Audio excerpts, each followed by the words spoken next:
working to connect a region of over 600 cultural bridges between our lands.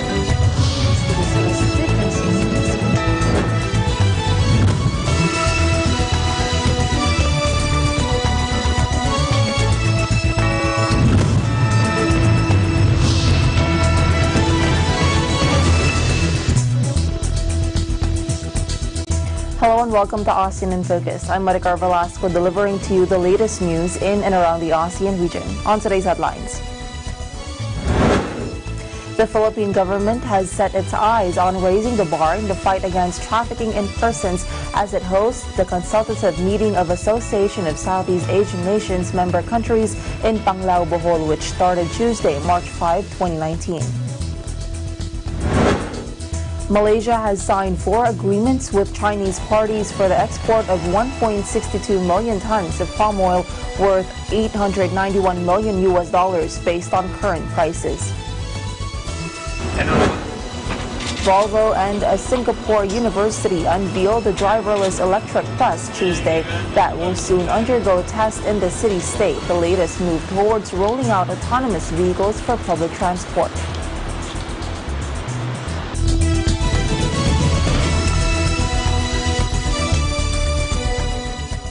The Philippine government has set its eyes on raising the bar in the fight against trafficking in persons as it hosts a consultative meeting of Association of Southeast Asian Nations members countries in Panglao, Bohol, which started on Tuesday, March 5, 2019. During the recent security briefing, Department of Interior and Local Government Secretary Eduardo Año instructed top government officials involved in the preparation to provide international guests with the best hosting for the ASEAN cross-sectoral consultative meeting on the implementation of the Bohol TIP Work Plan 2017 to 2022. The Bohol Trafficking in Persons Work Plan serves as a guide to all concerned sectoral bodies to implement anti-trafficking activities in the ASEAN region. This includes prevention of human trafficking, protection of victims, law enforcement and prosecution of crimes of trafficking in persons, and regional international cooperation and coordination. Año said, quote, "Let us raise the bar in our common quest against human trafficking and make sure to provide our international guests with the best hosting for this once-in-a-lifetime event." About 100 participants from the various ASEAN sectoral bodies are expected to attend the 2-day ASEAN meeting in Panglao, Bohol. He also said Panglao is a world-renowned tourist destination and Bohol Governor Edgardo M. Chato is a recipient of numerous awards. And he is pretty sure that with all bases covered, the said event will be a huge success. The 2-day ASEAN event will also discuss recent developments in ASEAN, ways forward for establishing a monitoring and reporting mechanism on trafficking in persons, aside from the sharing of good practices to prevent trafficking. Participants will also discuss future plans and informal networking to strengthen working relationships between and among concerned ASEAN sectoral bodies. The event is a collective effort of the DILG as SOMTC Philippines Project Implementer, Philippine National Police PCTC as SOMTC Philippines Secretariat, and the Asia Foundation as technical and financial support. Top officials from the Office of the Special Envoy to Transnational Crime, Women Children Protection Center, and Department of Justice are also expected to be part of the Philippine delegation during the said ASEAN meeting. Año said that the conduct of consultative meeting in Bohol is a purview choice for sharing of good practices in the cross-sectoral implementation of Bohol TIP Work Plan, ASEAN Convention Against Trafficking in Persons, especially women and children, and its associated plan of action.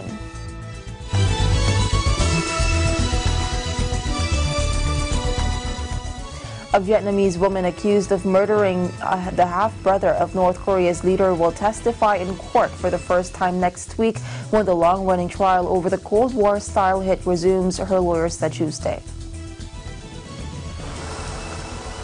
In a brazen killing that shocked the world, Doan Thi Huong from Vietnam and Siti Aisyah from Indonesia are accused of assassinating Kim Jong-nam by smearing VX nerve agent on his face at Kuala Lumpur Airport in February 2017. The women have denied murder, saying they believed they were taking part in a prank and were tricked by North Korean agents. Salim Bashir, one of Huong's lawyers, said She will testify on Monday when the trial resumes with the defense stage of proceedings after a break of several months. Trial lawyers said Huang is in good health, confident, and is ready to take the stand, adding that the thrust of the defense remained that the women were tricked into carrying out the killing. The pair have been on trial since October 2017, but proceedings have been hit by repeated delays, and ASEAN's defense, which was originally due to start last year, is currently on hold due to a row over witness statements. Prosecutors presented their case in the first stage of the trial, with witnesses describing how the victim, the estranged relative of Kim Jong-un and one seen as heir apparent to the North Korean leadership, died in agony shortly after being attacked.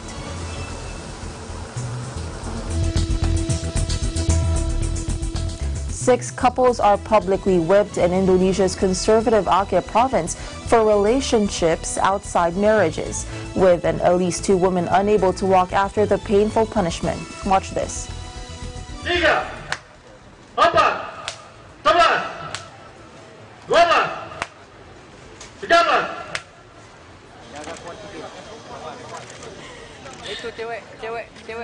Sebenarnya berjumlah 7 pasang, 14 orang. Namun 2 pasang pihak Kajari naik banding. Jadi yang kita cambuk hari ini adalah 6 pasang, 12 orang. Di salah satu hotel yang di wilayah Nesu. Semuanya, Pak? Semua. Di satu tempat, satu lokasi.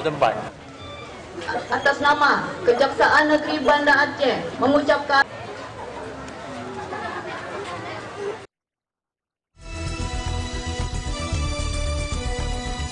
The Philippine Navy's capability to patrol the country's vast waters got a much-needed boost with the deployment of 5 newly repaired ships last March 4.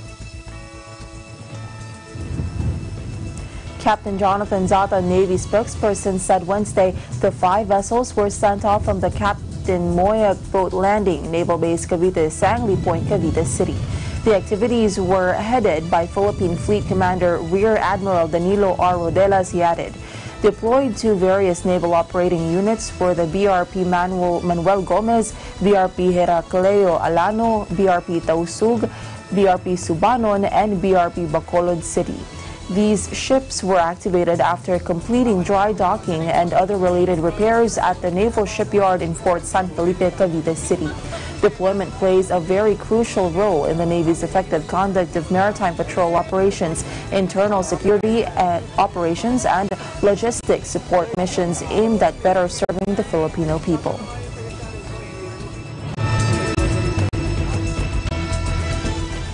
The South Korean embassy will sponsor a concert featuring popular K-pop idols and other groups to celebrate the 70th anniversary of diplomatic relations between South Korea and the Philippines.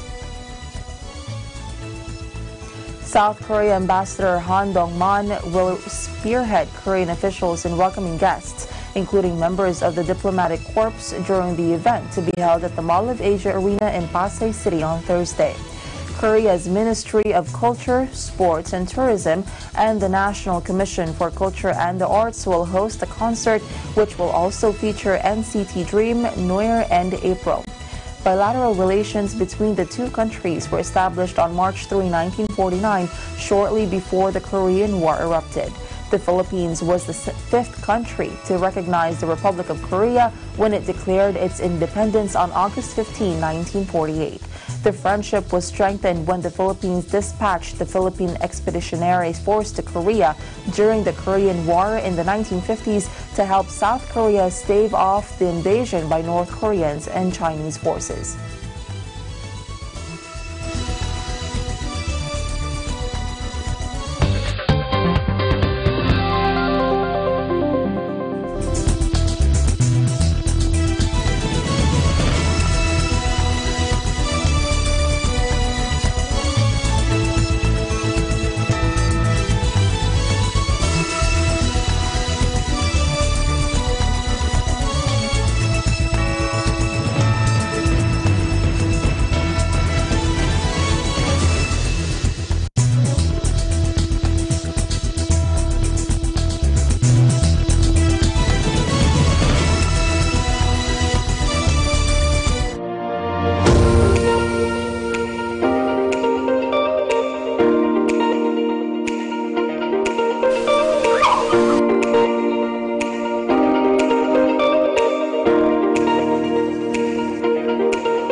visiting the Philippines, Manila or Quezon City is a popular destination. But oftentimes the hustle and bustle of the city can be more stressful on your vacation. So when you feel the need to reconnect to nature or relax again, there's a beautiful oasis just outside of the city called the Garden at Ciudad de Victoria.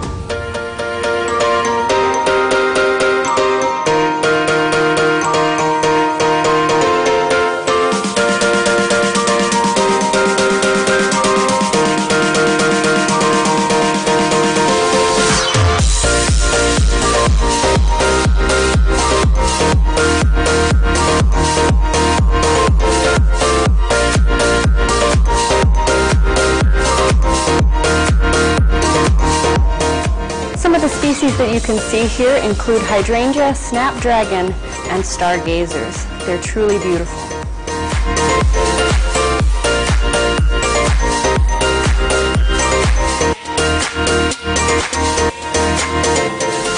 The gardens at Ciudad de Victoria are so peaceful, tranquil, and beautiful that it's become a haven for young couples and a very popular venue for engagement photos.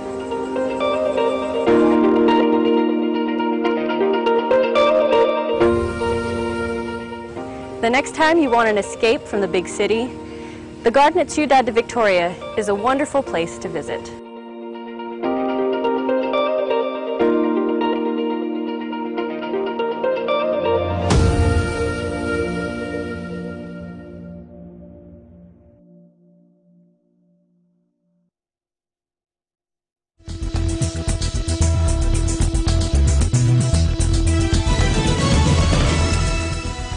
Welcome back. South Korean President Moon Jae-in will embark on a three-nation Asian tour next week that will take him to Brunei, Malaysia, and Cambodia, his office Cheong Wa-dai said Monday. Cheong Wa-dai said in a press release, quote, President Moon will discuss ways to successfully hold a special South Korea ASEAN summit with Brunei and promote South Korea-ASEAN cooperation. The president will leave the country on Sunday for Brunei, where he will make a 3-day visit for a summit with Sultan Hassan Al Bolkiah.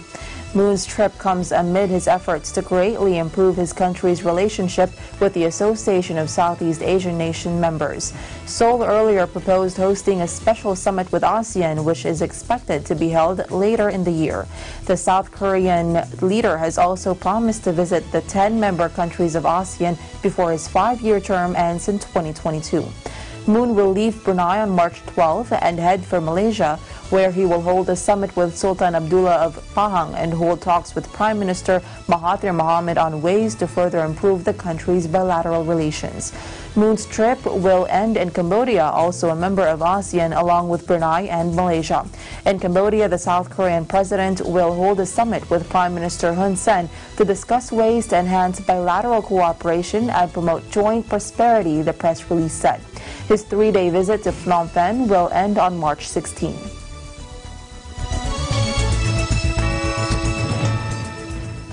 Malaysia has signed 4 agreements with Chinese parties for the export of 1.62 million tons of palm oil worth $891 million based on current prices. The Star.com reported that the purchase intent documents were inked during the Malaysia-China Palm Oil Business Forum on Monday, witnessed by Primary Industries Minister Teresa Kwok. Kwok, during her speech, said the forum was a follow-up to the delegation meeting between the two countries in August last year, during which it was decided that the Chinese uptake on Malaysian palm oil would be increased by 500 tons. Meanwhile, Xinhua reported that Chinese Ambassador Bai Tian said there is still room for increased exports on palm oil to China, and the country has imposed no ceiling on the amount that could be brought in.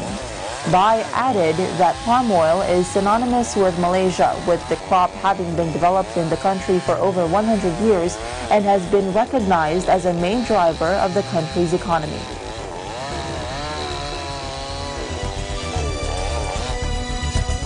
Budget airline AirAsia unveiled the venture capital fund that aims to invest in startups across the world. In a TechCrunch report, the airline announced Red Beet Capital, a $60 million $60 million fund that it says will operate independently and seek deals with startups worldwide in areas such as travel, lifestyle, fintech, and logistics. The big selling point to prospective companies is the opportunity to tap into AirAsia's business in Southeast Asia, which claims to cater to 90 million flyers each year. The fund is targeting a $60 million close, although AirAsia didn't reveal how much it has secured so far. It will be run out of San Francisco and Southeast Asia and is working with 500 startups to source deal flows and exchange ideas. AirAsia has suffered a stock tumble on financial concerns, but is still valued at more than $2 billion. Redbeat Capital is part of an ambitious strategy to widen AirAsia's focus and take it beyond simply being an airline, according to Group CEO Tony Fernandez.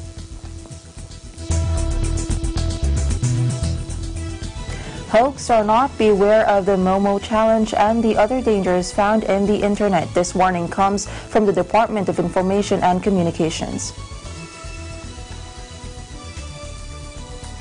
Presidential spokesperson Salvador Panelo said DICT Acting Secretary Eliseo Rio made this warning during the 35th cabinet meeting on Monday night amid the challenge which reportedly led to self-harm and suicide among several youth. He said Department of Information and Communications Technology Acting Secretary Eliseo Rio said that whether the Momo challenge is a hoax or not, the department is warning the public of the dangers which can be found in the internet. Panelo, meanwhile, said DICT and other concerned agencies have advised parents to check on their children's activities online.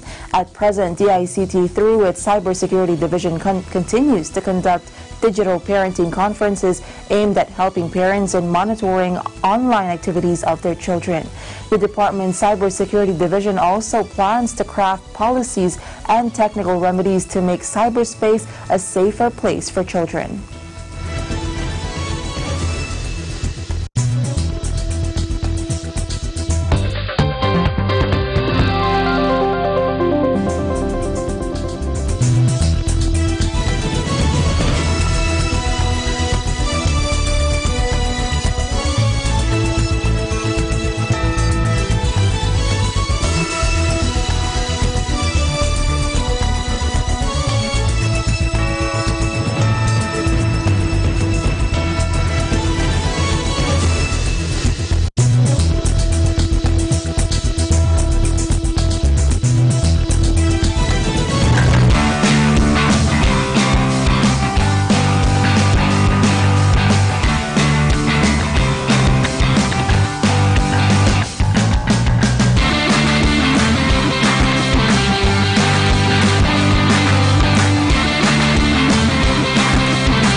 Linggo, alas 4 hanggang alas 5 ng hapon.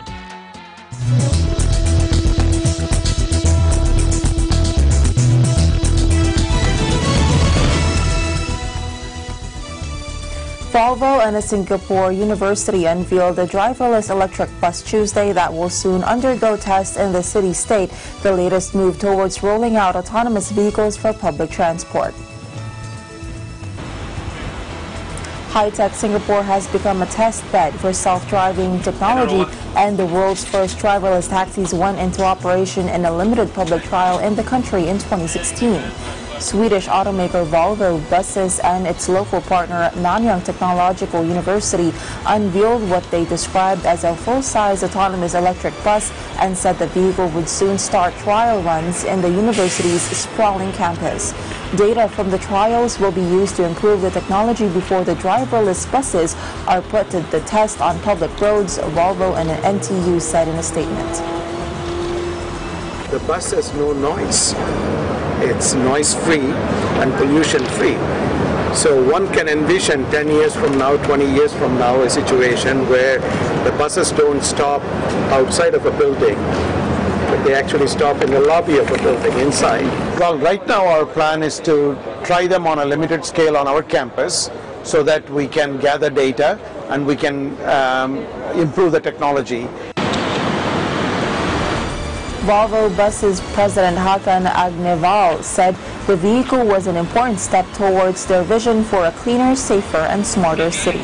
The vehicle is 12 meters or 39 feet long with a full capacity of close to 80 passengers.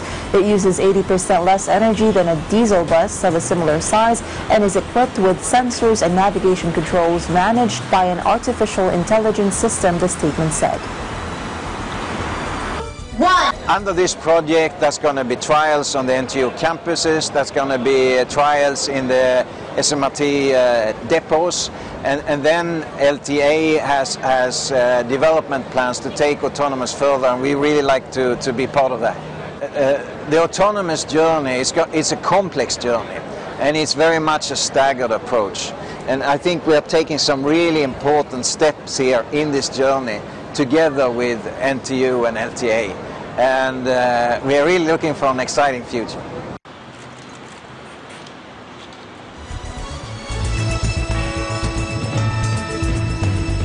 Wearing tails made of plastic fins covered by shimmering fabric, 5 women learned to glide through water at a Malaysian center that teaches people how to swim like mermaids. The academy in the coastal town of Klang, southwest of Kuala Lumpur, is among several that have sprung up around the world to cater to the growing popularity of swimmers emulating the mythical creatures. Take a look. She lives under the sea. She has company. Sandy the shark, Hattie the hake, Rocky the lobster, and Little Scratchy. Oh, yes, she is a mermaid.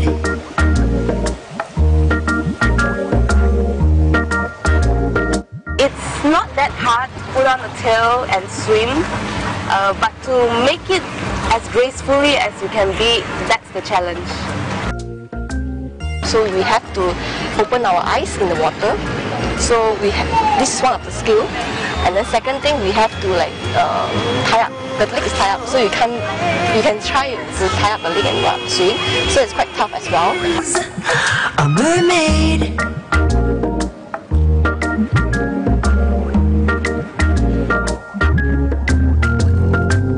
She is lovely and rare, so you'd better listen here, 'cause Because mermaid is a beautiful creature. Yeah, and who doesn't want to be beautiful? Oh, yes, it's true. She lies on. And that is the latest news in the Southeast Asian nations. Stay updated about the ASEAN region. I'm Maricar Velasco and I am 1 with 25.